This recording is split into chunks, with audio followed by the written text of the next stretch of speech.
नमस्कार दोस्तों, स्वागत है आपका जी के साइंस हब बाय अशोक में। आज की इस क्विज में हम भारतीय संविधान पर आधारित 40 महत्वपूर्ण प्रश्न लेकर आए हैं। तो आइए बिना समय गंवाए शुरू करते हैं। प्रश्न 1। भारतीय संविधान को कब अंगीकृत अडॉप्ट किया गया था? सही उत्तर विकल्प सी, 26 नवंबर 1949। भारतीय संविधान को संविधान सभा ने 26 नवंबर 1949 को अंगीकृत किया था। ये 26 जनवरी 1950 से पूरे देश में लागू हुआ। इसलिए 26 नवंबर को संविधान दिवस और 26 जनवरी को गणतंत्र दिवस के रूप में मनाया जाता है। प्रश्न 2। भारतीय संविधान वर्तमान में कितनी अनुसूचियों वाला है? सही उत्तर विकल्प सी, 12। वर्तमान में भारतीय संविधान में 12 अनुसूचियां में हैं। 11वीं और 12वीं अनुसूचियां क्रमशः 73वें और 74वें संविधान संशोधन द्वारा जोड़ी गई थी।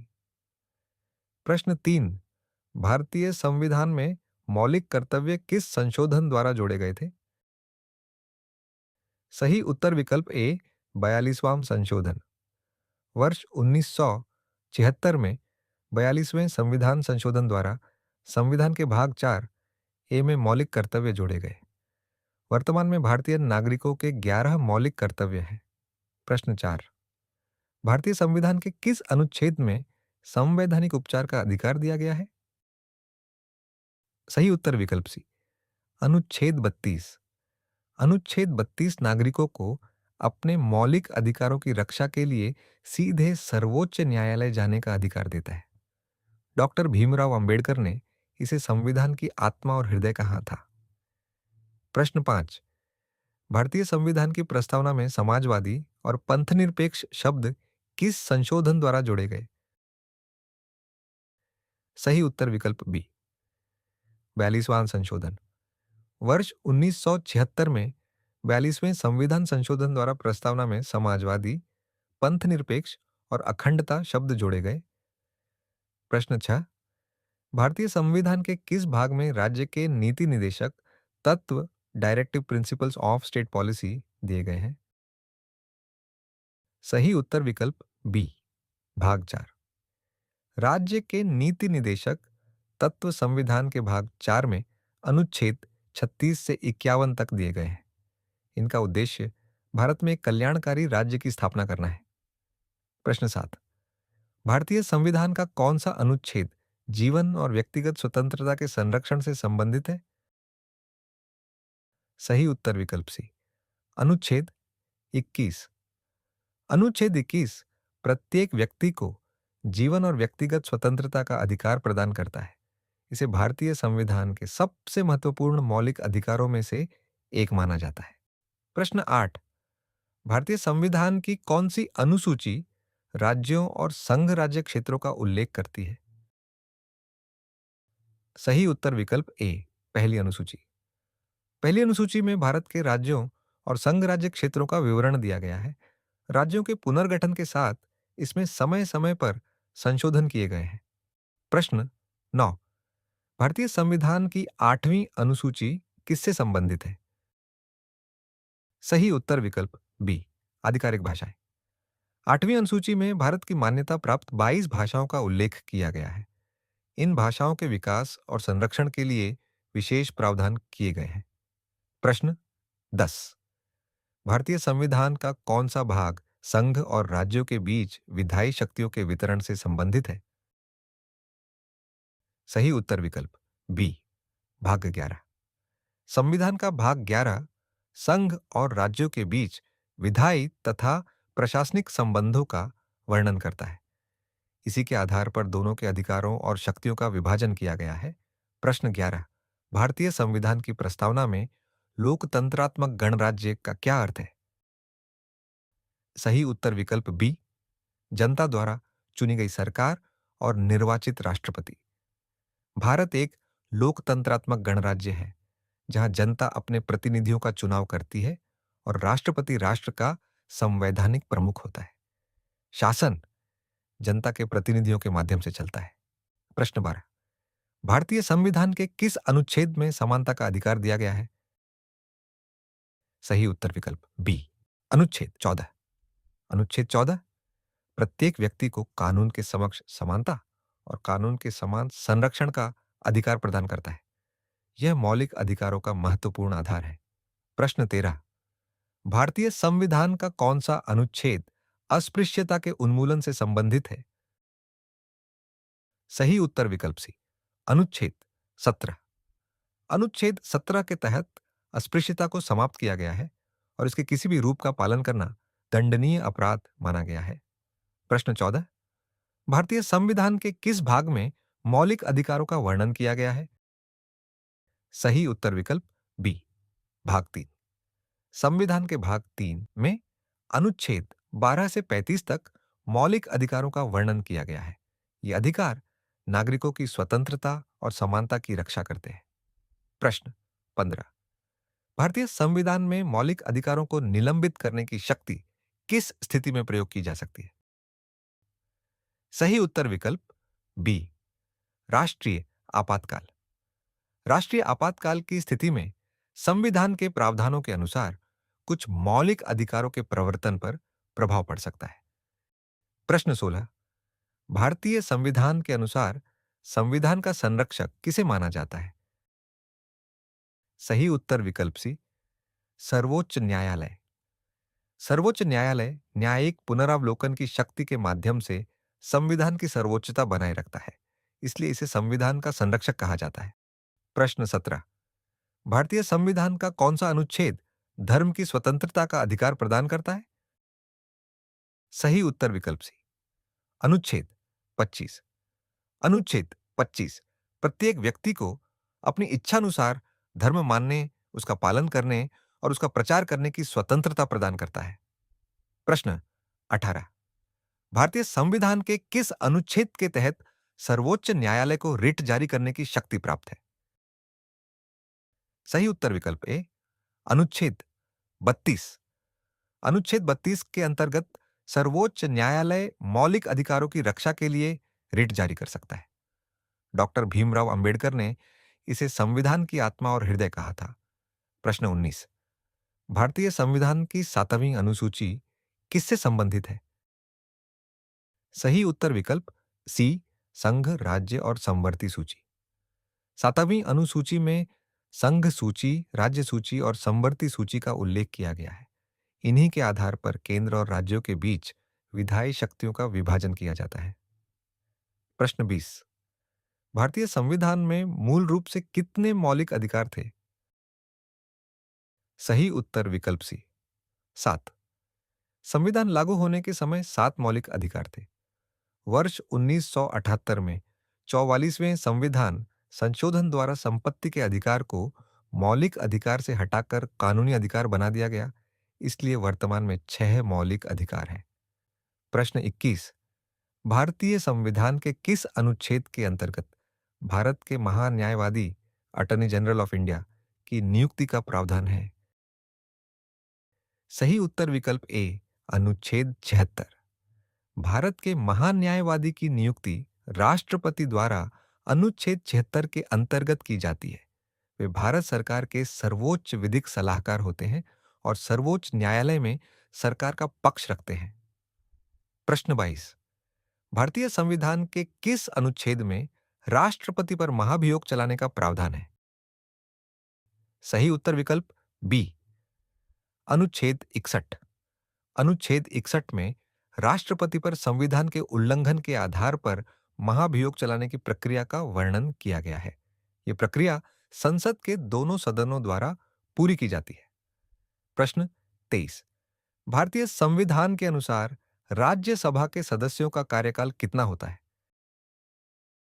सही उत्तर विकल्प सी 6 वर्ष। राज्यसभा एक स्थायी सदन है। इसके प्रत्येक सदस्य का कार्यकाल 6 वर्ष का होता है तथा प्रत्येक 2 वर्ष बाद 1/3 सदस्य सेवानिवृत्त होते हैं। प्रश्न 24 भारतीय संविधान के किस अनुच्छेद में नियंत्रक एवं महालेखा परीक्षक अर्थात सीएजी का प्रावधान है? सही उत्तर विकल्प ए अनुच्छेद 148। नियंत्रक एवं महालेखा परीक्षक की नियुक्ति राष्ट्रपति द्वारा अनुच्छेद 148 के अंतर्गत की जाती है। यह संस्था केंद्र और राज्यों के आय व्यय का लेखा परीक्षण करती है। प्रश्न 25। भारतीय संविधान की किस अनुसूची में दल बदल विरोधी कानून का प्रावधान है? सही उत्तर विकल्प सी। 10वीं अनुसूची। दल बदल विरोधी कानून 52वें संविधान संशोधन 1985 द्वारा 10वीं अनुसूची में जोड़ा गया था। इसका उद्देश्य राजनीतिक दलों में अनावश्यक दल बदल को रोकना है। प्रश्न 26। भारतीय संविधान के किस अनुच्छेद के अंतर्गत वित्त आयोग का गठन किया जाता है? सही उत्तर विकल्प ए, अनुच्छेद 280। राष्ट्रपति अनुच्छेद 280 के अंतर्गत प्रत्येक 5 वर्ष में या आवश्यकता पड़ने पर वित्त आयोग का गठन करते हैं। यह केंद्र और राज्यों के बीच करों के बंटवारे की सिफारिश करता है। प्रश्न 27। भारतीय संविधान के अनुसार निर्वाचन आयोग का प्रावधान किस अनुच्छेद में है? सही उत्तर विकल्प बी, अनुच्छेद 324।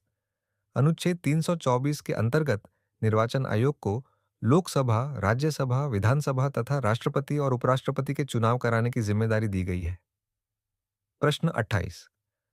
भारतीय संविधान के किस अनुच्छेद में संविधान संशोधन की प्रक्रिया का उल्लेख है? सही उत्तर विकल्प डी, अनुच्छेद 368। संविधान में संशोधन की प्रक्रिया अनुच्छेद 368 में दी गई है। संविधान में अधिकांश संशोधन इसी अनुच्छेद के अनुसार किए जाते हैं। प्रश्न 29। भारतीय संविधान के किस अनुच्छेद के अंतर्गत उच्च न्यायालय को रिट जारी करने की शक्ति प्राप्त है? सही उत्तर विकल्प सी, अनुच्छेद 226। अनुच्छेद 226 के अंतर्गत उच्च न्यायालय मौलिक अधिकारों के साथ साथ अन्य कानूनी अधिकारों की रक्षा के लिए भी रिट जारी कर सकता है। इस दृष्टि से इसकी शक्ति सर्वोच्च न्यायालय से अधिक व्यापक मानी जाती है। प्रश्न 30। निम्नलिखित में से कौन सा युग्म सही सुमेलित है? सही उत्तर विकल्प डी, उपर्युक्त सभी। अनुच्छेद 32 संवैधानिक उपचार के अधिकार, अनुच्छेद 280 वित्त आयोग तथा अनुच्छेद 324 निर्वाचन आयोग से संबंधित है, इसीलिए दिए गए सभी युग्म सही है। प्रश्न 31। भारतीय संविधान के किस अनुच्छेद के अंतर्गत राष्ट्रपति राष्ट्रीय आपातकाल की घोषणा कर सकता है? सही उत्तर विकल्प ए, अनुच्छेद 352। अनुच्छेद 352 के अंतर्गत युद्ध, बाहरी आक्रमण या सशस्त्र विद्रोह की स्थिति में राष्ट्रपति राष्ट्रीय आपातकाल घोषित कर सकते हैं। यह भारतीय संविधान के सबसे महत्वपूर्ण अनुच्छेदों में से एक है। प्रश्न 32। भारतीय संविधान के किस अनुच्छेद में राज्य में राष्ट्रपति शासन लगाने का प्रावधान है? सही उत्तर विकल्प सी, अनुच्छेद 356। यदि किसी राज्य में संवैधानिक तंत्र विफल हो जाए तो अनुच्छेद 356 के अंतर्गत राष्ट्रपति शासन लगाया जा सकता है। इसे राज्य आपातकाल भी कहा जाता है। प्रश्न 33। भारतीय संविधान के किस अनुच्छेद में वित्तीय आपातकाल का प्रावधान है? सही उत्तर विकल्प सी, अनुच्छेद 360। अनुच्छेद 360 के अंतर्गत भारत या उसके किसी भाग की वित्तीय स्थिरता या साख पर संकट आने पर वित्तीय आपातकाल घोषित किया जा सकता है। अब तक भारत में वित्तीय आपातकाल कभी लागू नहीं किया गया है। प्रश्न 34। भारतीय संविधान के अनुसार भारत के उपराष्ट्रपति का पद किस देश के संविधान से प्रेरित है? सही उत्तर विकल्प ए, अमेरिका। भारत में उपराष्ट्रपति का पद अमेरिकी संविधान से प्रेरित है। भारत के उपराष्ट्रपति राज्यसभा के पदेन सभापति भी होते हैं। प्रश्न 35। भारतीय संविधान में एकल नागरिकता की व्यवस्था किस देश से ली गई है? सही उत्तर ब्रिटेन। भारत में केवल एक नागरिकता की व्यवस्था है। यह विशेषता ब्रिटेन के संविधान से ली गई है, जबकि अमेरिका में दोहरी नागरिकता की व्यवस्था है। प्रश्न 36। भारतीय संविधान में न्यायिक पुनरावलोकन की शक्ति मुख्य रूप से किसके पास है? सही उत्तर विकल्प सी, सर्वोच्च न्यायालय एवं उच्च न्यायालय। सर्वोच्च न्यायालय और उच्च न्यायालय न्यायिक पुनरावलोकन की शक्ति के माध्यम से संविधान के विरुद्ध बने कानूनों को असंवैधानिक घोषित कर सकते हैं। प्रश्न 37। भारतीय संविधान की किस अनुसूची में पंचायती राज से संबंधित विषयों का उल्लेख है? सही उत्तर विकल्प सी, 11वीं अनुसूची। 11वीं अनुसूची 73वें संविधान संशोधन द्वारा जोड़ी गई थी। इसमें पंचायती राज संस्थाओं से संबंधित 29 विषयों का उल्लेख किया गया है। प्रश्न 38। भारतीय संविधान की 12वीं अनुसूची किससे संबंधित है? सही उत्तर विकल्प ए, नगर पालिकाएं। 12वीं अनुसूची 74वें संविधान संशोधन द्वारा जोड़ी गई थी। इसमें नगर पालिकाओं से संबंधित 18 विषयों का उल्लेख किया गया है। प्रश्न 39। भारतीय संविधान के किस भाग में संघ लोक सेवा आयोग अर्थात यूपीएससी का प्रावधान किया गया है? सही उत्तर विकल्प सी, भाग 14। संविधान के भाग 14 में अनुच्छेद 315 से 323 तक संघ लोक सेवा आयोग और राज्य लोक सेवा आयोगों का प्रावधान किया गया है। प्रश्न 40। निम्नलिखित में से कौन सा युग्म सही सुमेलित है? सही उत्तर विकल्प डी, उपर्युक्त सभी। अनुच्छेद 352 राष्ट्रीय आपातकाल, अनुच्छेद 356 राष्ट्रपति शासन और अनुच्छेद 360 वित्तीय आपातकाल से संबंधित है, इसलिए दिए गए सभी युग्म सही हैं।